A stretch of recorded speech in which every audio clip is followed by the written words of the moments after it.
Kazi yagambye nti omusajja okukugira okuzaala mutekitegeza kukuwasa nako mukategeere kati n'ekirala ne Princess Amir ali n'abagamba osobola okubeera nga gwe wayita nnamba emu ya bbaawo naye ng'ewe si gwe nnamba emu omusajja yamanyi nnamba emu olutalo lw'amaanyi nze nkubula ebyedala omusajja yaba amanyi nnamba emu gwoleno nze kati abasajja kambabuulire osanga abakazi nga bakayana ng'osanze Hadija agamba nze nnamba emu mugambe ki ekikuyombya kubeera nnamba emu nti ye kati kale gwe nnamba emu omuwe ennamba abeere n'ennamba kale minisita yali akooye ng'akooye naye ekiro ku birthday yalina ogenda era bamuwa n'ebyokulya nzijjukira ng'ekifa kati okay let's ask tugeze tuli bakazi bajja Hadija wali yagadde omusajja asooke ewanga jeeyo nedda ngamba bugambi wali yagadde asooke naasuleeyo oba sobola kukikkiriza waayo example endala wonkuba kale oba nemujjawo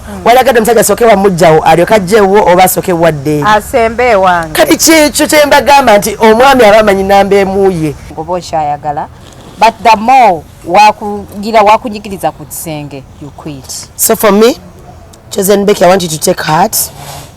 You are a superwoman. Oli mama. Era kyokola kye kituufu ekyo kyoliko essaawa zino. Ekyokuba nti gwe kola challenges zo z'oli mwezi ez'abasasha Brighton. Good. Oli ne bwakubuuza kireke I took initiative. Nengamba kamukubireko naye yatidde okwogera nange. Ndowooza nga omanyi woyogera nti gwe Black Sugar amanya munnamawulire. Bintu bwe bityo. But I was only trying to make sure that you're okay. Because nze ekintu kya single motherhoodness nkimanyi kirozezzaako nenkitegeera bulungi era nokikenkuka mama nkutidde singa salisi wabaside chiki nali nkola association y'abasingle mother nze njirimu tola kati era ngenda kujja kisiko wakiri mbere secretary kubanga nkirabye so kubanga obera single mom wa mwana Becky, as much as when you feel like that everything is failing, please remember that you're the mother of those children. Should never fail them as a mother. Checho kanze kyenkwagaza. Dictator Amir ebyo byozzo okugamba ensi yonna yonna mbokoze live because ebitya kati leka nkubulire we really don't want to know. Kubanga ene waffe nayo tunakkiriza ne tugamba nti oli mutuufu oba toli mutuufu it doesn't make sense. It's supposed to be your family that should be understanding you, not us. Ffe bonnyonnyola tetulina bwe tukuyita ate owoli bwe tukwagala ffe kati tuli mukola kati tuli mukola okitegeera. So I would rather take initiative ebyo tukakasa musimayanga nembalaga messages njogera naye okulala Dictator Amir kamujjukize kino omusajja musiraamu alyoka okubeera ne families 2-3 paka kunya obo kitegeera. So kati simanyi lwaki oba osula wamakago ate ogende mbuno ani yakugamba nti no love olina kugibeeramu na mukazi omwate ng'olina musiraamu. Nze nkubulira Dija omusajja asirika tebamunnyongera. Asirika nnyo omusajja asirika oyo gayi yali asirika nnyo nga mukaka nze tebamumpa. Stop assuming your importance. Don't overassume importance in a man's life. Kubanga bali bakulaba nga tebanakuzzaako unless you tell us your man lost eyesight at some point. Naye bw'aba losing eyesight nga talina any mental health case anywhere. Bakuzzaako tolina kyotugamba. Oli mukunvuma nenze sinze yazenga busira bwo bulagira otherwise omuwomu omulungi kalaala tebamuzzaako omubeerako bwogwa era nze waliwo mukazi yammanyiira nga alekaana nnyo akonze njagala nnyo okwogera n'ebyo ebintu ebirimu mbunze basanga embungu kati nga ndi mukayanira mpale ya musajja empale ani anajambala ani anajambala no like nga ndi mukuyombera bitundu bya musajja bya chama nti omusajja wange omusajja wo muyomberako nakitegeera nasembo chikola nakimanya nti siriddamu kukikola tewetaaga kuyomba okimanyi nti ebyo ebintu by'okuyomba biyinza n'okulemesa omusajja ebyo ebisajja nabisirusiru bye biri gayanyiiga si kunyiiga wali oyombeddeko omusajja nabeera ku saidi yo oli gwoyombesa maada kiruma oba obireka bulesi newe kati oba wayombedde ki ebyo bisajja bisirusiru ndiringa nawe kimafia era inze nina gwenchateresa kyemmanyi oba okyayagala but the more wakunyigiriza ku kisenge you quit. So for me, Chosen Becky, I want you to take heart. You are superwoman. Oli mama. Era kyokola kyekituufu ekyo kyoliko essaawa zino ekyokuba nti gwe kola challenges zo z'olimu ezo ez'abasasha Brighton good oli ne bwakubuuza kireke I took initiative nengamba kamukubireko naye yatidde okwogera nange ndooza nga omanyi weeyogera nti gwe black sugar amanya munnamawulire bintu bwe bityo but I was only trying to make sure that you're okay because nze ekintu kya single motherhoodness nkimanyi.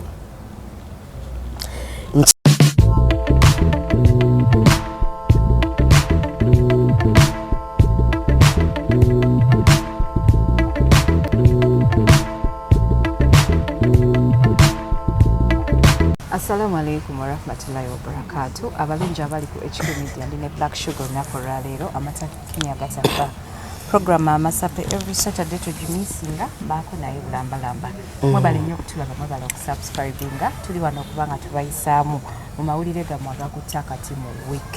Tubadde ne Chosen Becky ne Amir, tubadde ne Princess Amira ne Mudiwe Dr. Aisha Kasolo, tubadde ne Winnie Wamami versus Ava Peace. Poza tene ebirala bingi nnyo. Njagala okubebaza bannange nti mwebale kutulaba mwebale kusubscribinga banaffe abanakiti hub bano balina amajaani agasala ku weight banoonyeko ku namba yaabwe Esim gy'olabaawo wammanga sis nkitale science okulaba nange okusanga happy new year naye tuddugadde nnyo right nyongeze ku right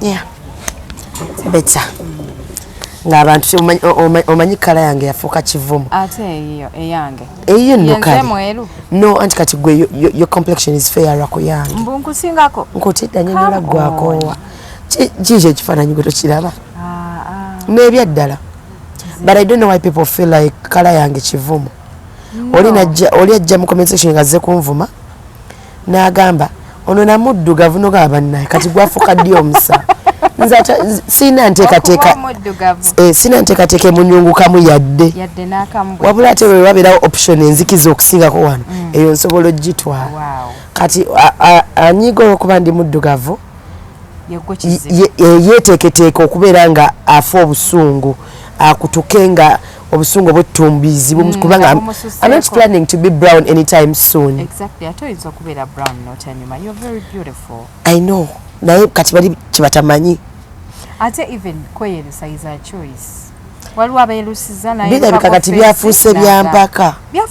Nze bwe ndowooza anti someone was telling kati trend now kati bangana n'okwambala enviiri zenjagala mbw ate zino z'oyambadde kati oli muddugavu nnyo gundi tozisasula zireke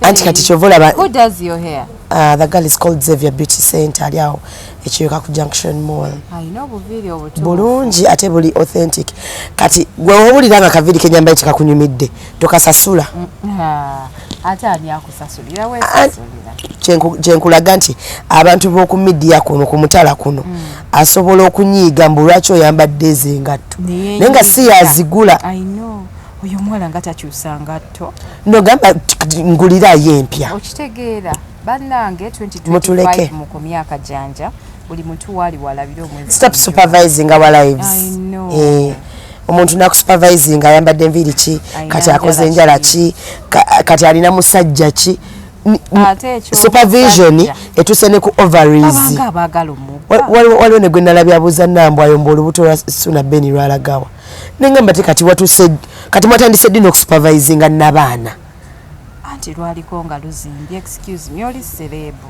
naawe oli serebu balina okusupervisinga waliwo abatakkirizibwa wala kateeka nkubulire hadi when you wake up one morning n'oŋŋamba sugar nookyusa olabika oli lubuto given the relationship we have sobola okupoolinga out nenkugamba oba bwe wabeerawo ekigenyera nenkola ki naye eriyo abantu abatakkirizibwa kukimbuuza nze nja kusima omuntu engolo oyina kyeweerabidde oli waaka ne bwe mba nga ndi waakabi nina abatakkirizibwa kunjogerako asobola okugamba nti temunjogerako totegedde kyenkugamba waliyo abantu nga takkirizibwa yajja buzi kubulingiriza tokkirizibwa mulamwa nga nze sikukkiriza kumanya nti tokkirizibwa na kubuuza shuga nno namulabye akola bwati kituufu kino kiki wokibuuza ngaani obadde oyagala nnyini kyo omukolere ki kati ombuuza omwana obadde ogenda mumuliisa banayitoyomba tutandike sho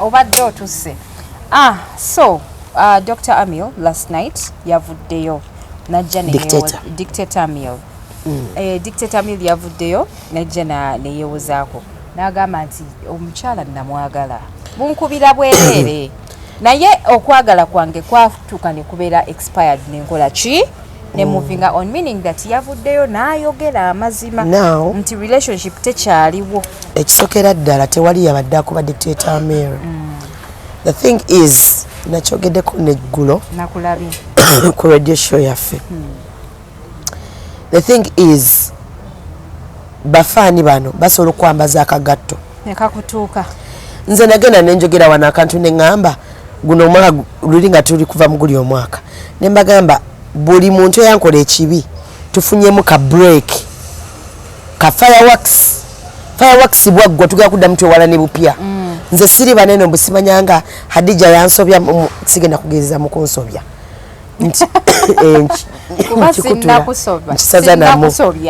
nkisaza namu saga kituukewo so nti tugeze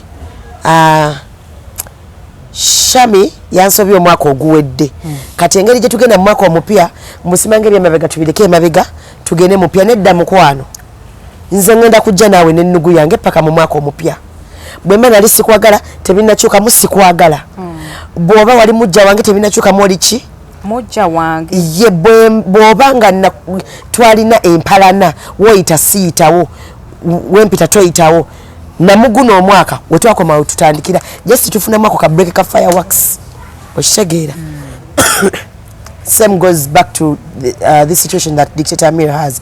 Dictator Amir bamwambaza Akagatto nga video ya Suubi efulumye. What was that video? Abatajirabye.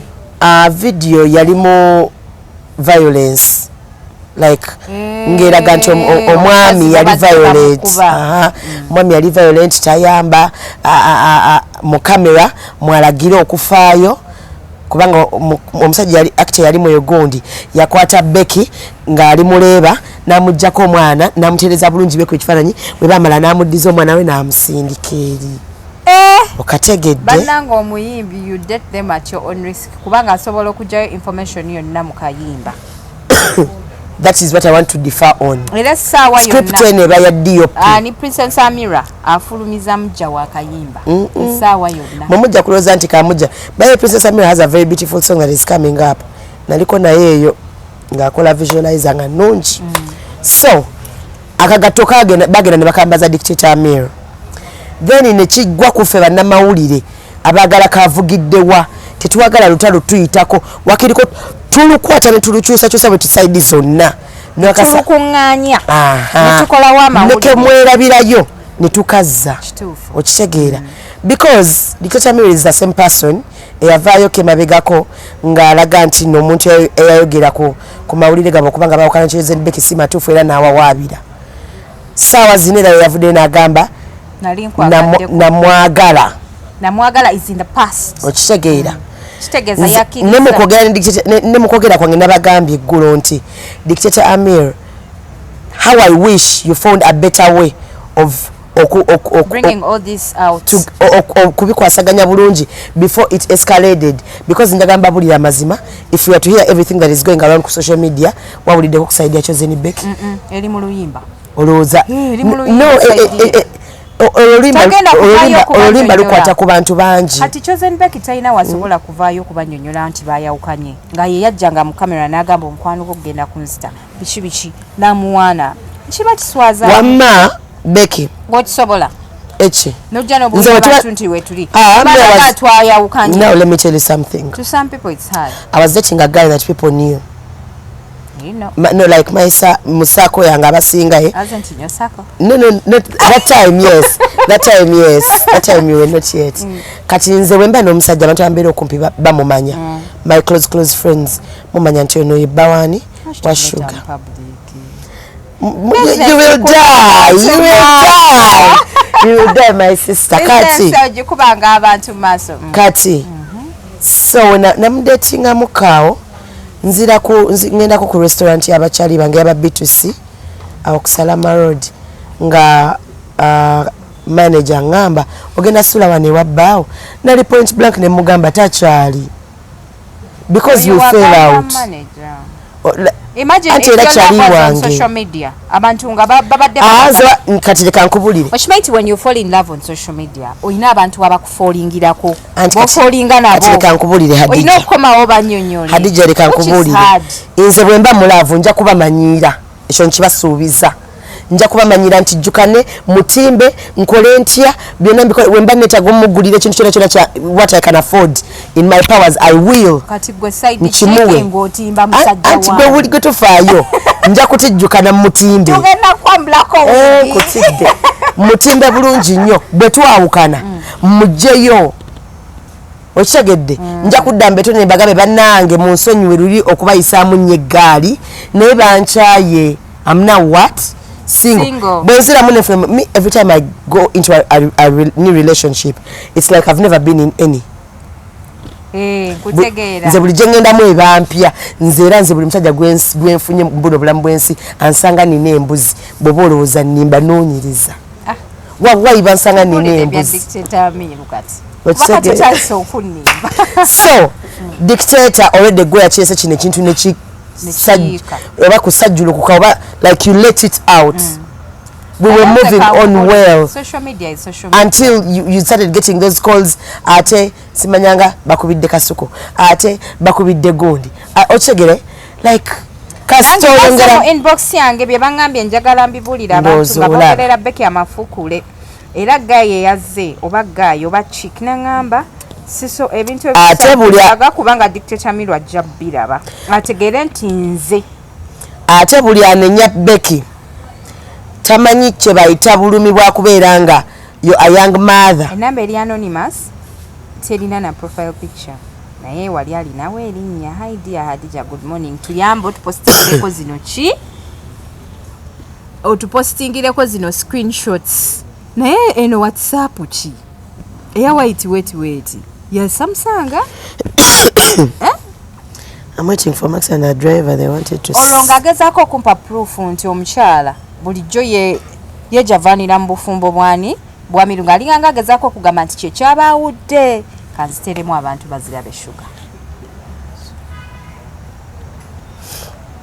ate ndaba ennamba eriko Becky sis sikitegeera naye nze nesigiraba nga WhatsApp. These are text messages. Yeah. They are text like anti olwalaga chat gye balinga batextinga mbu ono yali wa sister we nga mugamba nti twagala kujja yali agena sister we twagala kujjako eyo twejavanireko keeyo oshegedde. So that's how the messages were nga ziringa kye zitegeeza. Namugamba amami wali namugamba mugambe yeewungulemuko omugambe nti Rebecca ajja ne bakwano be okitegedde because they couldn't do stuff at home bwe bityo byabadde kati soma ebiddako. Kituufu mu bufumbo mubaamu ebizibu naye si kirungi for a woman to oversleep with different men. We cheat naye nsagala kusoma message za muntu nga akomerera Becky mba mpulira obusungu kubanga kati ono ndaba ne handwriting ye mbi nnyo okitegeera bannaye nze okuleka nga nze musiru bannaye. When does Becky be having this sex? Because nze kakyala ntandika kulaba Becky mulaba ali lubuto.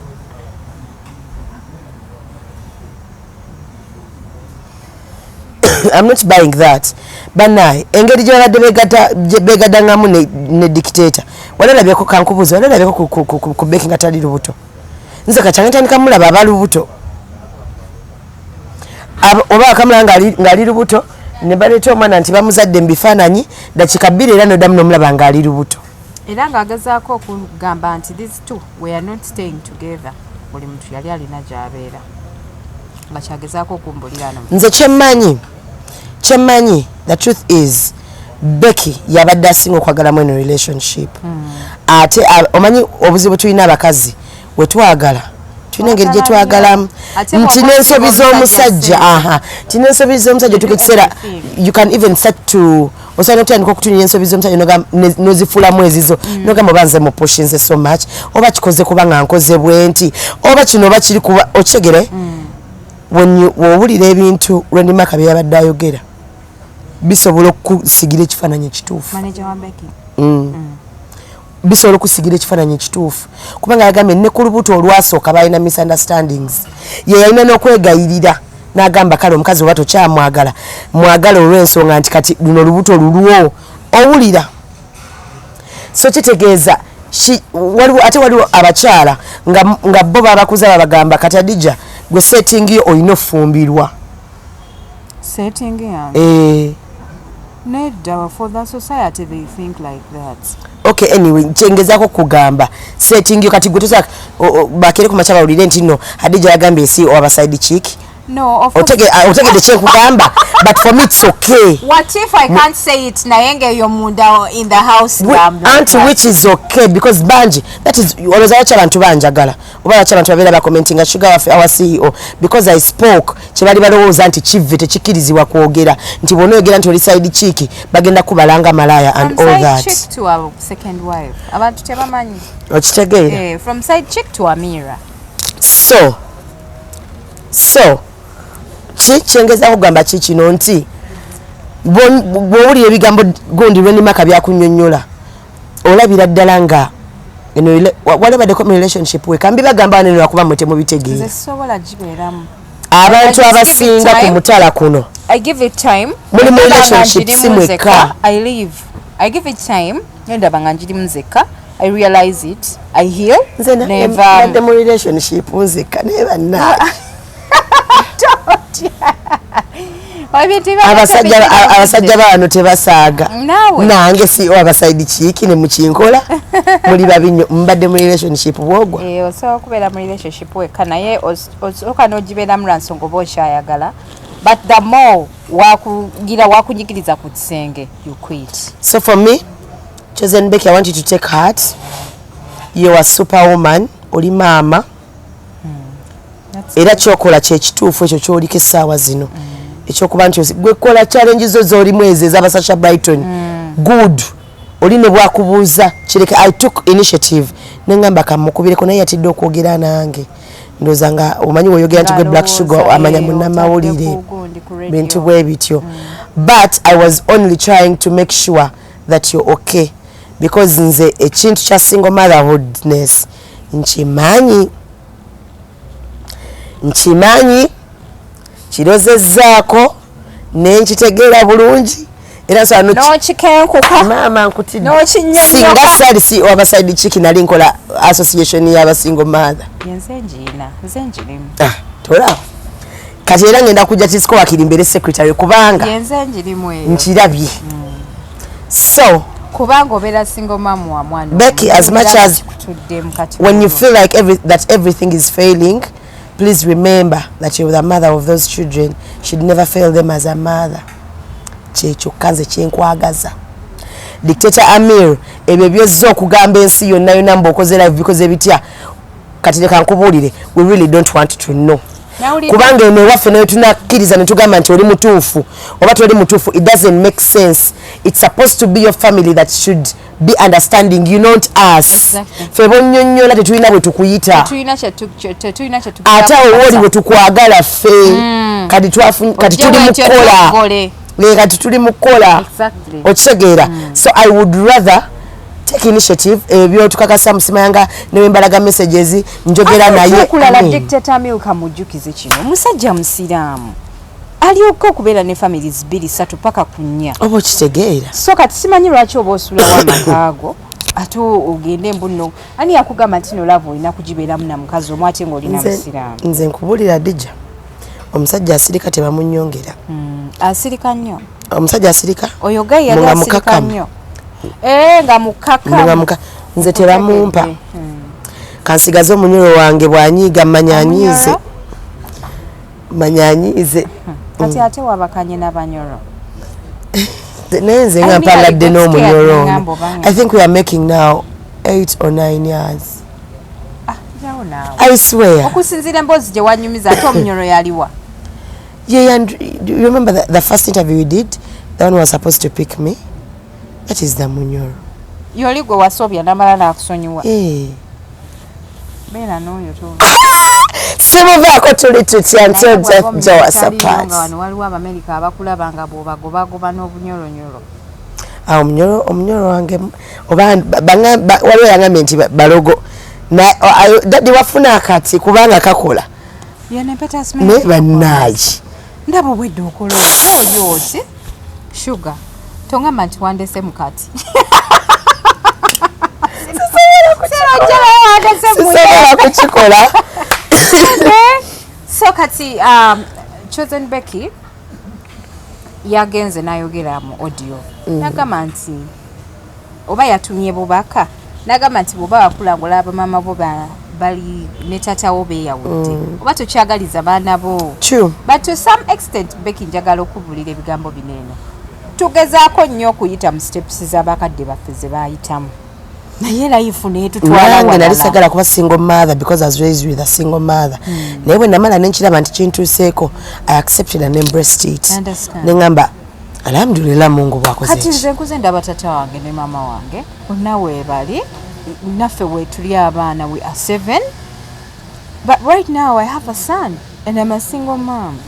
Like sasa wakubeera nga mami wange muno ntule mu maka ga dadi wange. So buli muntu I think obulamu bwe bulina engeri gye bulina okutambulamu tokaka nnyo oyinza okufiirwa obulamu ze nalabako omuwala eyeetuga relationship ze nange ejjuzi wano nali genda kwetta yetugira mu botiki ye mwennyini ndoozaga mawulire wagalaba wali ogenda kwetta shuga n'omala otuuka ku ekyo omulambo gwe tugukuba stick naye nze okwetta nfumitamu omusajja n'agenda ye naafa kati nze sisobola kwetta naye gwe omusajja nsobola okufumita nakufumisefumise eddanzi oba bagendanga bagenda omunyoro wajja okutya kati omanyi nti nno omuntu mbuno obulamu bwensi atasobola kunsobya yoyo omunyoro talina kyeyali akoze nekinyiiza wallahi mba njagala nyiiga ngenda olaba ate nga mwagadde mu busungu abanyoro muloga banange naye kale Becky katumusabire akoledde bingi nnyo ate yabadde breadwinner ayambyeko Becky okufuna confidence because Becky we yali akaja music me has there andaba abantu bamuvuma w'ennyindo biki naye amuyambyeko namweyo confidence nabeera nga yekkiririzaamu akola bu videos bwe nga tatya so kimuyambyeko okupushinga career ye naye so bombi beegasiza naye era yaligumye kubanga era ennyindo teyalikyuse anti yagigumira naye nga omusajja yakimugize yakimutaddemu nti nze nkwagalanga bw'oli kati yamwagalanga nga bw'ali essaawa eno agenze muli eri awulira omutima gumumenye senga woomanyi mwavoonizoke naye okumuvinga on nga gwakirimu babe kizibu oyinza okwegalira munda n'okwata piro ne weetekako nange nakigeza I think there's a relationship I left nga nagivaamu emyezi mingi nnyo emabega nga nagivaamu emyezi mingi nnyo emabega naye nga nkyagirimu olw'ensonga nga nkyali mu ddinaayo ngamba biyinza okutereera okitegere nga ndimu ako kadinaayo naye namala negivaamu alhamdulillah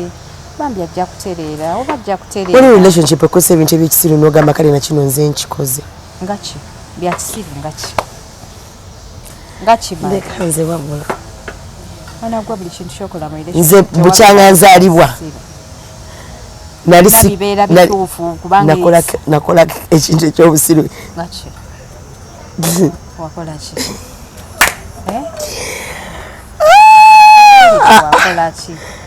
oba story for another day kubanga kika abalungi abatulaba ekikemedia nze hadija kisoose netwewamuko karabwe ngaddeko mulango wabakama bafu netulala netukoma mwebale kutula mwebale kusubscribinga sagala kumalira abantu budde sugar bwe tugenda ku mboozi ya Prince Amir ne Dr. Ruth Fason okusinziira bye babirabye obuzibu bwabajja n'abajja obuzibu bwabannamawulire obuzibu buli one sided omuntu omu alowooza ye ali too important olaba buli lwobeera bakazi bajja normally abakyala abasookayo bannaabwe for them they feel like for them they are so important but in my head I be having this question namwe kanjibawe mujebuze buli mukyala ali eyo ng'ovuma mujjawo ogamba tasaana bbaawo ogamba yeyesiba ku bbaawo byonna byonna omuyita malaaya gw'olowooza bbaawo yeebyo ebintu tabiraba oba kitegeera obwamalaaya obumuyitirawa the fact that hadi the fact that bbaawo ayagadde nze malaaya kitegeeza nze malaaya olwedde nkusinze mu bwamalaaya bwange okitegeera because at the end of the day njagala mbabulire nti tutagamba nti no Princess Amir yagenda nanoonya Minister Kasolo nedda era Minister yanoonya Princess Amira era n'omwana yabagambye era she's a perfect example of that song Chichiyonvuma okitegeera like yeebuuza olabye ddala nga Princess Amira talina buzibu mulungi mukakamu byonna nebwetaba pretty face ne baba nga takwasa kisa mpaayo omuntu agamba nti Princess Amira yanvuma oba nakolera kino eno n'atansasula oba yatusanga wano eno n'atuyisaamu amaaso omukazi yagambye nti omusajja okukugira okukuzaalamu tekitegeeza kukuwasa naako mukategeere kati n'ekirala ne Princess Amira ali n'abagamba osobola okubeerawo nga gwe wayita namba emu ya bbaawo naye ng'ewe si gwe namba emu omusajja yamanyi namba emu lutalo lw'amaanyi nze nkubulira ebyadala omusajja yaba amanyi namba emu gwoleno nze kati abasajja akambabuulire osanga abakazi nga bakayana ng'osanze Hadija agamba nze namba emu mugambe ki ekikuyombya kubeera namba emu nti ye kati kale gwe namba emu omuwe namba abeere n'ennamba kale minisita yali akooye ng'akooye naye ekiro ku birthday yalina okgenda era bamuwa n'ebyokulya nzijjukira ng'ekifa kati okay let's ask tugeze tuli bakazi bajja Hadija wali yagadde omusajja asooke ewanga jeeyo nedda ngamba bugambi wali yagadde asooke naasuleeyo oba sobola kukikkiriza waayo example endala wonkuba kale oba nemujjawo wali yagadde omusajja asooke wamujjawo alyoka ajjeewo oba asooke wadde asembe ewange kati kyekyo kye mbagamba nti omwami aba amanyi namba emuye era yagamba omukuto kanguzeewa eno nsale kamere lwakuba n'ebyokugira ng'okooye aba takooye nze nkubuulira njagala ate erudda n'esooka n'enkukooya nesirekerawo balala space nze kyenjagala abakyala abafumbo bamanye bannaaye you're hating on yourselves for nothing mweroze ne gwe mulwanira ate yaba ovanga ku muntu gwe mulwanira nga ye abalaga mwenna tekuli gwagenda kuta he's not ready to leave any of you naye mwe muli eno mweyuzaayuza okitegeera so I think eyo statement Dr. gye yakola yali sagibalaamu magezi kugamba mbu simanyi Princess Amira ne bwe tubuuza omwana kukuba amanyi who Princess Amira is kale bw'oba tomumanyi nga mukyala wa bbaawo kasita bbaawo ye amumanyi nga mukyala we how is that oba okitegeera kati kubanga kati ne bwomumanya ne bwotamumanya golooza do you think it's of any importance that you know Princess Amira to her nti Princess Amira ajja kweralikirira nnyo omutima gumulwe banaye okimanyi nti Dr. yagambye nti tamanyi banaye kati nze nkole ntya nze antegedde atya no era bw'otamumanya tekimuyamba n'okumumanya tekimukola ki abalina okumumanya bamumanyi bafaani be omwami we amumanyi bazadde be bamumanyi nze nina ebintu Princess Amira byayagedde ngolabira ddala ng'alina amagezi alina bwe yatuuse n'agamba nti yagambye nti ne kaakati bw'oba ng'agambye nti tamanyi bakyala ba honorable ekirungi y'omwami waffe atukola ki omukyalo musiraamu omutuufu this woman yankubira n'afeera omuwala ku channel yange gwe naleeta naye fuula kanso yeyita kanso Joanna Atwine I want to talk to you but you're not picking up urgent let me talk omukazi ono yankubira kumakya saa 12 kati saakwata simu miss calls nga zisusseko wenazuka nemukubira nemugamba yiye how could you call me kumakya saa 12 tekibadde tekisobola kulinda mbuyenze kanso Joanne badde njagala kwasaganya musango gw'omuwala gwe waleese gwe babbyeko ebintu so ne muwe namba y'omuwala ne boogerezeganya n'omuwala omukazi ono nabbako omuwala seete right now alabye story gye ntaddeyo okumanya taswala ampeereza message n'angamba Hadija I want to help Nalongo tumufunire omulimu yet she's the same person eyabbako omuwala sente yakubanga atiisatiisa simanya tuli ba poliisi tuli mbalala mugamba ajje tu meeting oli Nalongo tuli ba poliisi tuvudde mbalala era biki it looks like she follows me so much naye saddamu mukubiramu buulira muwala bye yaŋŋamba yamufera emitwalo oba 3 oba 25 musimanya sokoleteyo sente tusitwale tukole registration ku embassy biki olwamusindikira sente n'ajjako essimu we nasisinkana omuwala byonna n'akolaki n'abiŋŋamba right now azzeemu okunsindikira message muddemu omugambe muwe location w'oli omugambe jangu naye kati oba muli eri mu mutima gwalowooza saabitegeera bw'aba alowooza era zemu nansindikira eno message I saved her number very well era ne muteekako Dr. Joanna Atwino omufeero embarra waba ondaba olwaleero ku program I understand or like or following and just know byonna bye wakola nabitegeera I'm waiting for the second time waddamu okola ekintu ekifaanana bwe kiti I'm going to take your number to the police bakunoonyerezeeko ddala bw'oba oli mu poliisi nga gwokola ebintu ebifaananawo ebityo ku bantu ate ng'ogamba oli mu poliisi ate oli kanso Oshegera, that is really very sad. So a message ene kutuko manyi nti you're watching me. Eno message Johnson ndikidembo oyagala kufunira Nalongo mulimu. Nalongo she's a very established woman. Toina mulimu gwa Nalongo gena mufunira. Aina dry cleaner nene eva wanene obunene kumpi yenkana na kisaawe. Wali mu Nansana.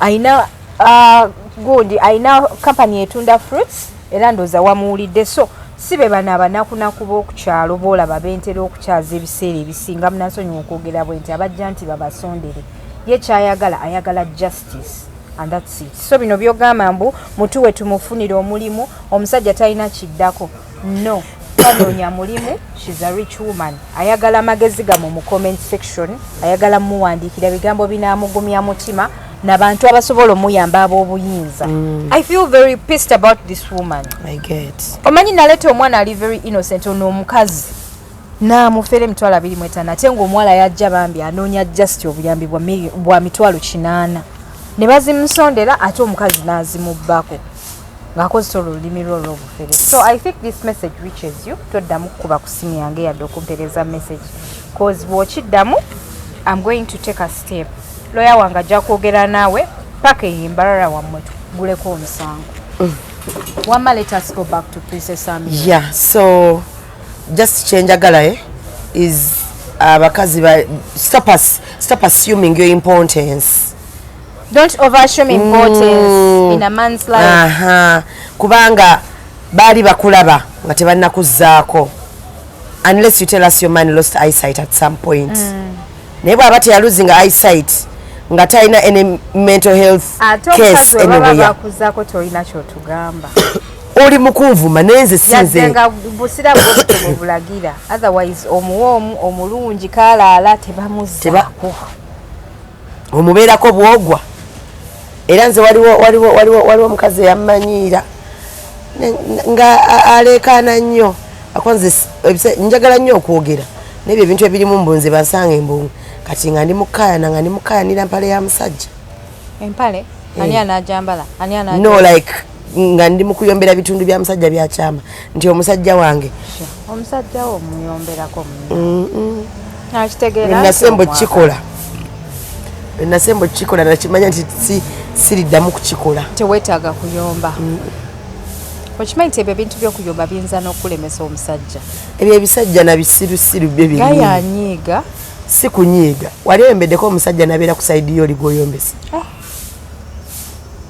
maada kiruma oba obireka bulesi newe kati oba wayombedde ki ebyo ebisajja bisirusiru naawe kimafiya era nze nina gwenkyateresera kyemmanyi eno interview anagiraba ajja kitegeera ogenda ddiringa naye kimafiya omusajja namumulekera neera nina okumunoonya just ye amanyi nti nze simanyiirwa just ekyo kyo kirina essaawa yonna mukwano I'm giving you a visit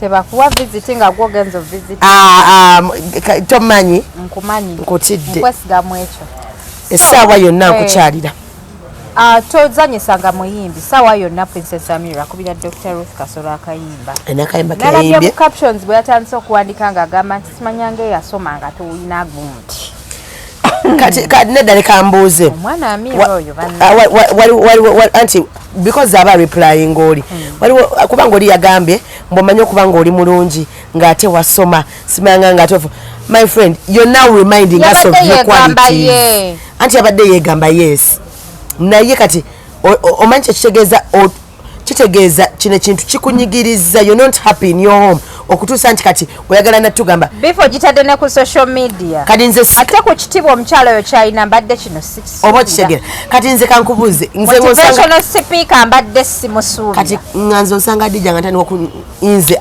mmanyi enkula yange manyi bwendabika obulungi tosobola kunsanga kyova wemba ndi mukukayana ne bana ababeera banvuma tosobola kusanga ngamba banvuma naye nze I have nice teeth banvuma naye nze nga nesomako ebirungi okay I'm just giving examples because at the end of the day kitegeeza bye muŋŋamba binkutteko kitegeeza bye muŋŋamba binkutteko kati nina obba provinga kujja bagamba sinenno siri muddugavu nnyo nga neewozaako nedda nno nga nnyumira engoye tondabira wano musharia olwobeera olwo oli wekwata ku bisubi lwaki weewozaako leka abantu bagambe nti bannayo omuwala yadde ali musharia omulaba omubiri guli nga beboogera ne kati onazza tugambye simanga ate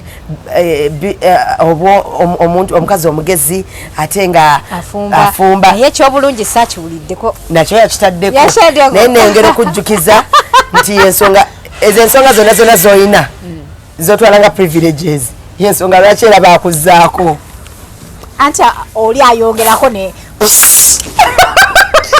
Princess Amir olinzita Princess Amir alina akayimba keyanyimbira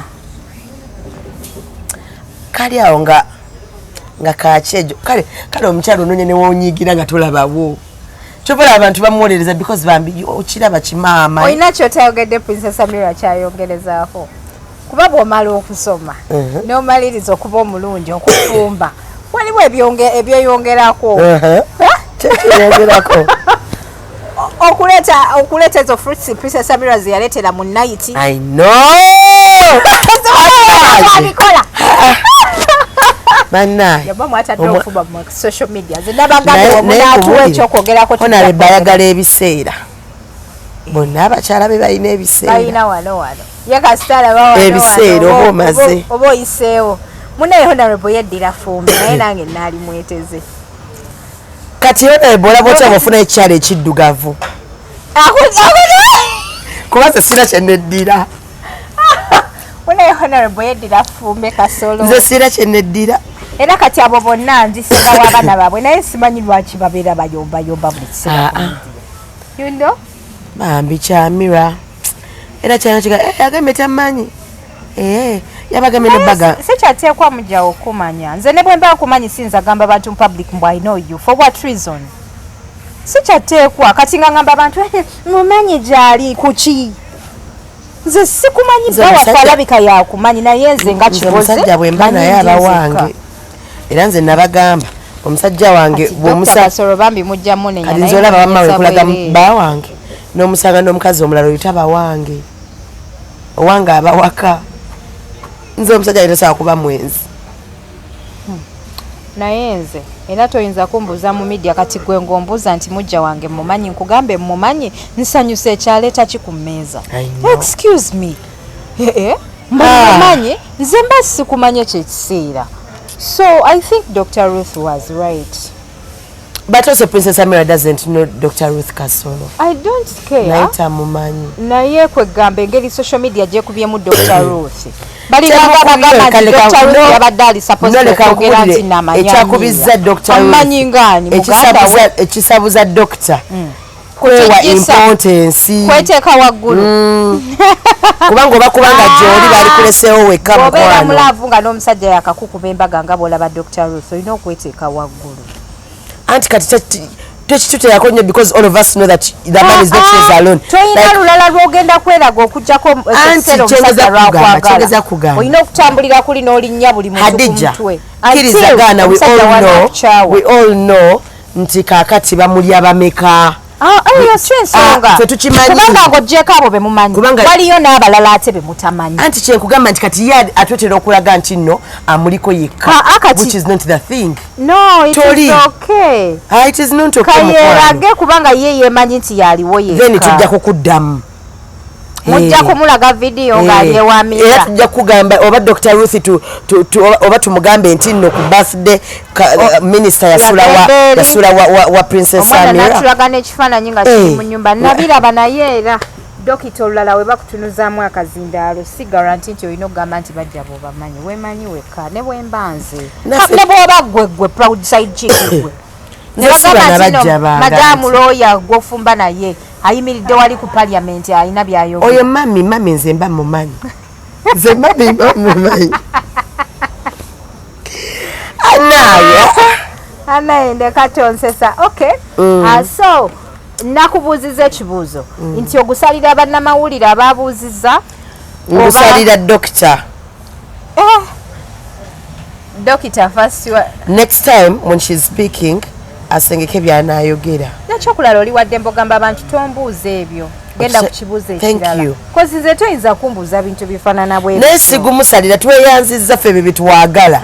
Yabawadde amawulire. Era if anyone has to remember what happened at Catherine Kusasira's event ku concert ye tujjukira nti bakazi bajja bali tebeemanyi. Ku Catherine Kusasira. Ekubanga gye basanga Princess Amir omubuuza. Era ndagirwe Mariam Ndagire ali ku stage nga mayenze gowalampa kikyomenya. Bannamawulire ba recording Amir nga atudde mu sound. I know. Bannaki. Nayenge saliyo nga bakuchawa. Bana ababiri batulaga nti balabika balinamu obukubagano mu nnyumba eyo. Magezige nkuwe balabika balinamu ebitagenda bulungi. Oshegeera waliwo awo fight. Nedda nti kati kyekyo kyegambe assuming importance oba sichi nali manyi bagamba nti nno bahaji boogera ne bahaji ati nga tebannabazzaako. Towetaaga kwogera n'ajati ozzaako buzza. Ajati abitegeerera eyo oyogera otya n'ajati ng'oyinza n'okumala omwaka mulamba nga mulina abaana babiri ng'ajati otya omugamba ng'omanyiyo ekizibu ng'okuzza ku mukazi bwe kibeera. Nze nali manyi babagamba naye mmwe baside chick mukomye akamanyiro. Waliwo kyaliye wange yaŋŋambye nti yagenda bambi n'afunayo omuwala naye nti omuwala oyo yabakubira amasimu n'abamalako emirembe awaka. Kati lumu omukazi bambi n'akitegeera n'asirika. Omusajja abeera bali mu mmotoka balinako gye balaga.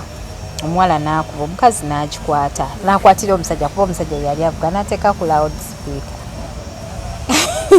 n'amugamba nze kawoomera kubye oli otya ng'omukazi naye waawulira. Gwe lwaki okwata essimu ya bbaawo? Oli bba wange. Kati kwetegeke essimu y'omusajja katungulu. Mumanye bwe mukoma nedda. Because at the end of the day oba yafiirwa kyenkugamba banne ba advising bulungi bagenda fiirwa. It's not her fault. Yafiirwa ate temugenda namale tuwanika mitima ku nninga ne waba yafiirwa. That was right because nze siri malayika kigenda kutegera nti kakati mu mmotoka Hadija tuddemu ne yawulira ng'omukazi agambye halo n'amugamba baafaliwa kati gwe lwaki oba onkwata era akuddamu kyoyagala wuwo wawulira nti nno omukazi wange akutte essimu gijje nedda mukwano nedda gemateeka gafuga ogwa saidi chiiki gwe ngaani agawandiika nze secretary nedda nedda mukwano wamma omukazi wakumanyira nakwata essimu munyonyola ensonga ze obadde osaba ssente era mugambe nzijukiriza ku ddadi nti abadde yangambye okumpaayo akakadde. Kati mugenda kufiirwa baddadi ebyo tebabyagala. Kati kankugambe webali bangi baddadi ebyo tebabyagala. Webali bangi. Let me tell you, you have to keep calm and you enjoy your good life. No, Hadija tomira parado omutwe guluma neighbor nga omukazi atuddeyo notandika nze nsobola okunenya side chick yakubidde omukyala wewaka ku ssimu y'omukyala oyo munenya already yali yamusumbuwasumbuwa ati mpuliriza nze omukazi akubira omukyala wewaka oba mukonfrontinga eyo story nedda bw'oba ng'okonfrontiza omukyala wewaka nkusalira omusango oba omumanyidde naye if I'm calling my man my friend nengamba nti hallo nompulira nti nze nkutte nga nkugamba kubanga my friend Hadija kaleka kukubulira nze kintu ky'osayagala ne bw'oba ng'oli mu show nenkuba essimu tugeze nga aliwo probably abadde akukwatira ku kamera nagikwata kati nze sagala nakunkwata ogireka neevaako nze sagala yadde kumpa muntu kunkwata. A cell phone is a cell phone, it's a personal phone. Okay, kati oli mukulembeze nzikiriza nange kano nkakugambe oli mukulembeze waba side chick, right? Byoyagala yes byebyo byoli naye abana babuulira amazima tokuba simu ya musajja nowulira mukazi wekutte neweyongera Hadija tana kyakugamba bw'oba ng'omukazi no Hadija omukazi yenna munokwata simu y'omusajja sisobola kufera. I've never been single bukyangamba omukazi anti bamukyawa nga bamukyawa afuna omulala kati onazunga kwono nolyo natusa kati bagambe ate kati gwembadde ngenda okubeerako kyogamba badde agenda kumpasa si wangu era njafuna omulala mpa buli kimu watyanga agenda nakufa ennaku bbiri eziddako mu maaso haso y'okudda ku street gwe tofaayo tomira paladde omutwe guluma neiba bannaye omukyalo omufumo bwakumanyira nakwata essimu ya bba waffe muddemu omugambe bebi yabadde yaŋŋambye nti nagenda kumpeereza akakadde muzijukirizeeko. Why are you picking your man's phone? Why not?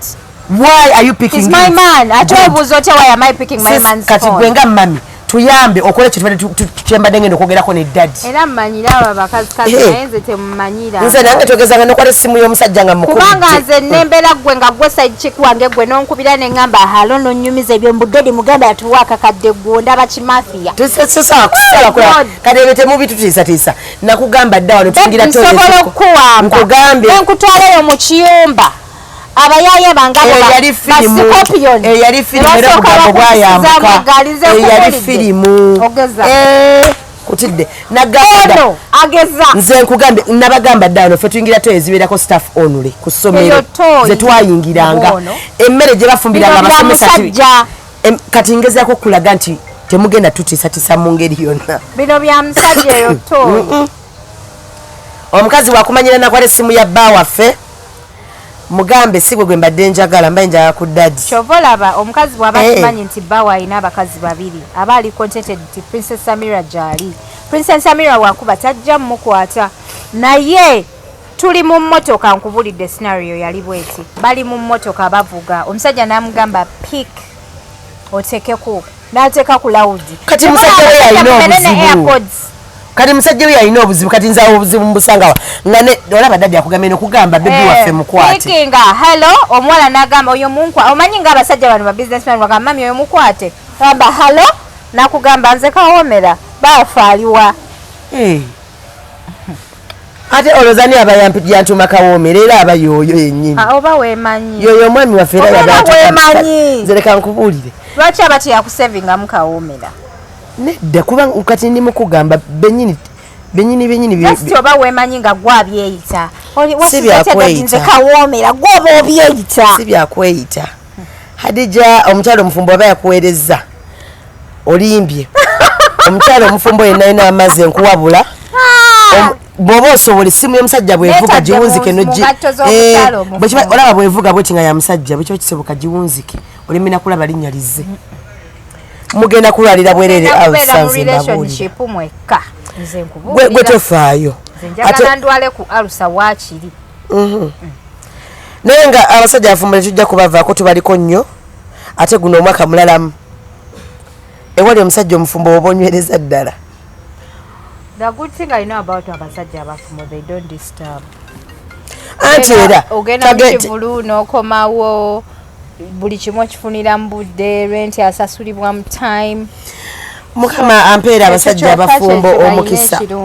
Kulaba otandise okuvuma abakyala abafumbo.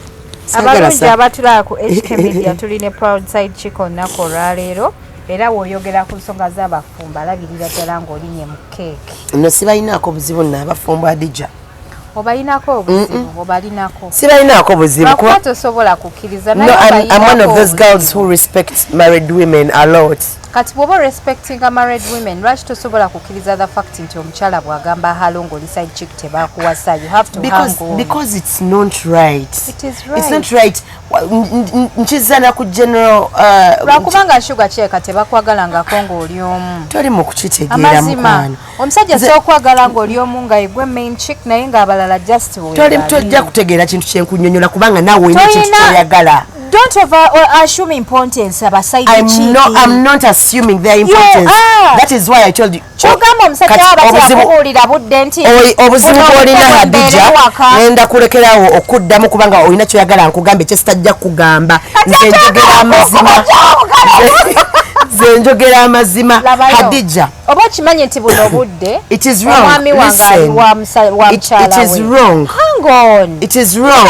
Relaxing ka mobile money kaze olinako datofachi bannaye endoza mukirabye kweno chano tetukirizibwa kwogera ndowooza yaffe yogera endowooza. Now Hadija it is wrong for omukyala side chick okukubira omukyala omufumbo oba n'okwagala okumulaga nti gyali obitegedde abawala bye bakola n'agamba mbadde nnonze kubidde kugamba nti nange gyendi ebyo ebintu ntuwe bityo oyo bamukomerere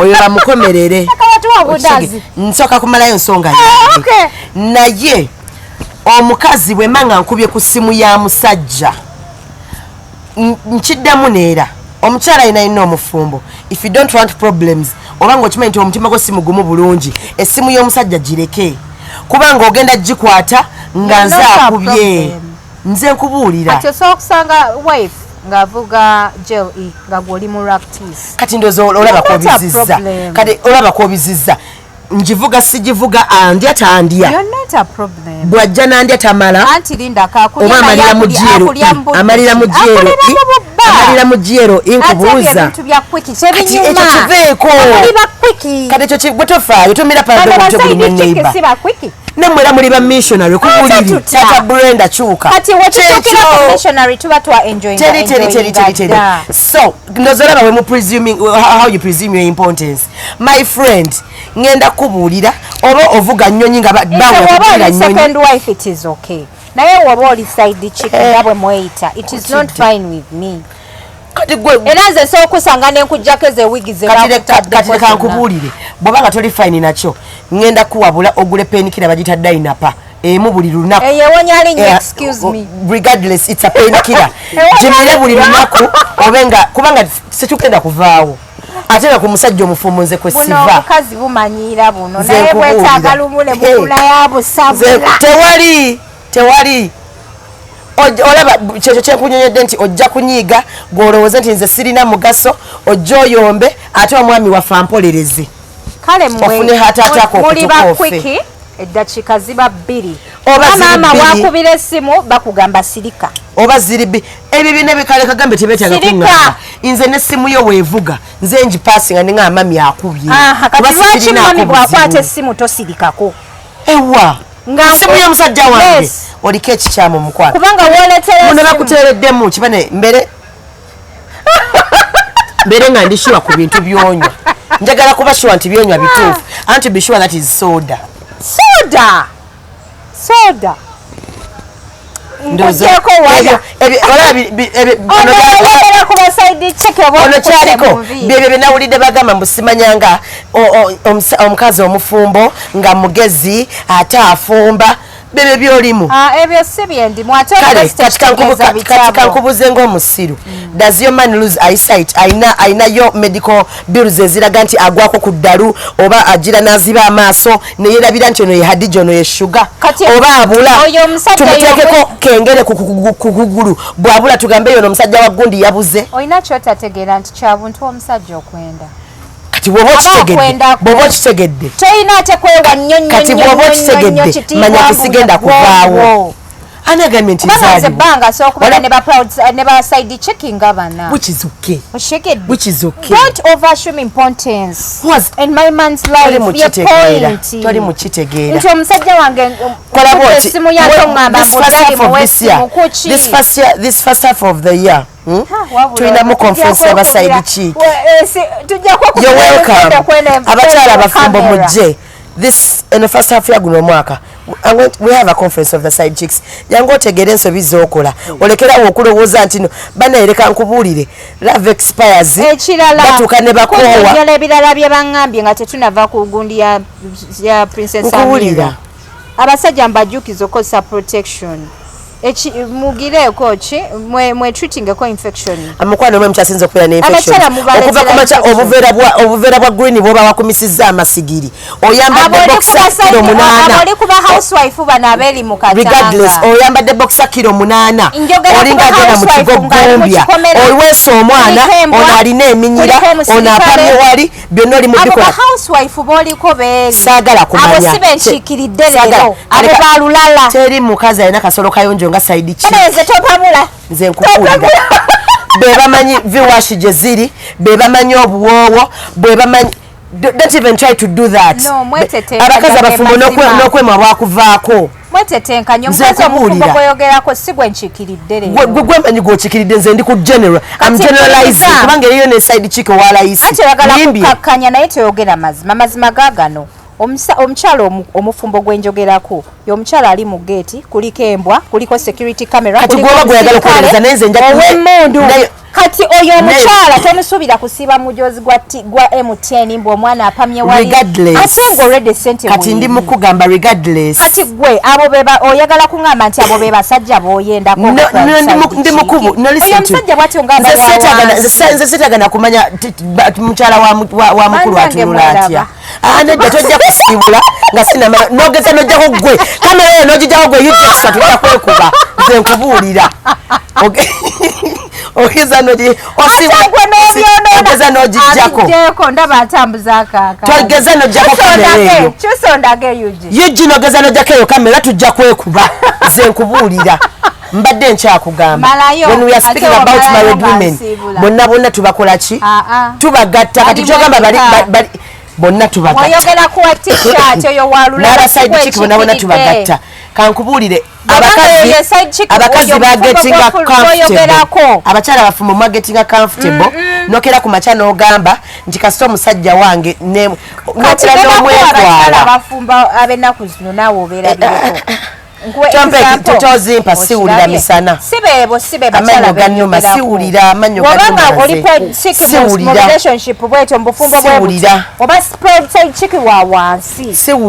naye bw'oba oli proud side chick ow'omukyalo ono gwe ŋŋambye ow'omugate awo oli tolina nakubeera proud. It's supposed to you just have to accept that you are side chick bino bitulina bikkiriza. Wali n'abakazi abafumbo nga mulowooza muli bafumbo naye ng'oli side chick nga gye bakuwasiza eyo gye bakuteeka nga yegwe side chick ng'aliyo omufumbo omutuufu oba okategedde. So at the end of the day omusajja yamanya ninambe sagala muntu amanyira akakiiko kange mujjako zase kutalajjene wenno anedda ogobeddwa mu mulambulukufu ongamba otya nti nno nkubidde omusajja essimu ate gwe onkwata ngobye ogobeddwa omukyala omufumbo tewala ssimu ya bbawange abaana babuulira ekituufu kyekyo omukyala omufumbo tugeza nokwala essimu y'omusajja ojja gikwata yugi extra tuleetedde obundazi yugi tuleetere jangu eno mu kamera banange zino ze extra snacks babe otwalako oh my god extra snacks izizi naye nawe bwe bwange wabula eriro obundazi guys bubeerawo zino banana crisps. These are cookies. Wow, these are cookies. The cookies are nice. Wow. Kati eno package ya meka. Njipange wana abantu bagirabe. Eno ye package ya meka. Nze bino bye binsanyudde. Soko tekewa. Eno ye package ya meka. Katonda wange. Olaba bamanyide side chick. Olaba ekitusewo amanyide side chick laba eggulu bwe lifuukuuse. Olaba eggulu bwe lifuukuuse gwe ng'onnyiizizza. Side chick tasobya. Katonda wange, it's okay. Olulala next Saturday nkuddamu nze tomanyira nga nze. Olaba mugambe kikakanera ne kikaka. Ate ku luno tukolera ku kikomera kya bbaawo. Ojja kuwulira embaga. wama buno eno package ya makeup bro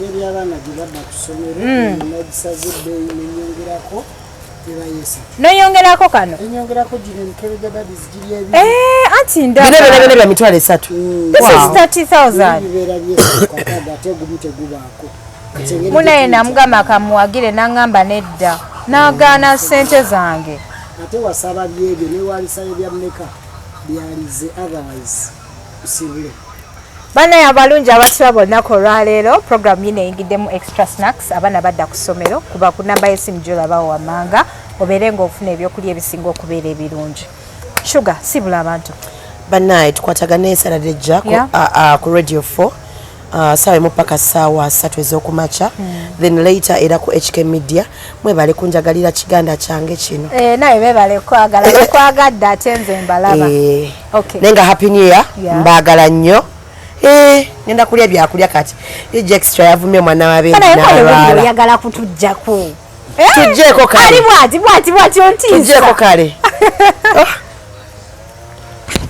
bane omwana otujjeko muchaliko anedda akalango kange kane Skype Tours and Travels omugaga badango byefudde Skype Tours and Travel tutwalira ddala abantu ebweru abagala ogenda ku vacation abagala ogenda okukola abagala ogenda okusoma we do all kinds of visas tukola visa application tukolera passport ayagala okwewandiisa mu nsi endala citizenship nabyo empapula tuzigoberako bulungi nnyo okusinzira ensinga Canada, Netherlands, Australia n'endala nnyingi nnyo Luxembourg mpitirivu so mutusange ku Ntinda Haruna Mall oba ojja kutukubira ku namba y'essimu 0709 we travel on loan jangu tunyumyemu omanye kye weetaaga okukola okuba ng'ogendako mu outside countries mubeere bulungi mweraba bana yoje unonga bulungi bebyako jangu ojjeko eganye ndaga tulabe twerabe bana yoje unonga bulungi yeah elisimu ya nawe ezi so kibebi kya mugwade nakyo okimanyi mukazi wange byadda ali za muli mwamalo okwezinira ku TikTok live oli mukazi muli ali mye nawe mbuyamulira ku duwete za muli mbumwerira ku duwete yajayo nakola oyo yijiro ja ku Radio 4 ebisere ebyo bijja jagosa odera kamera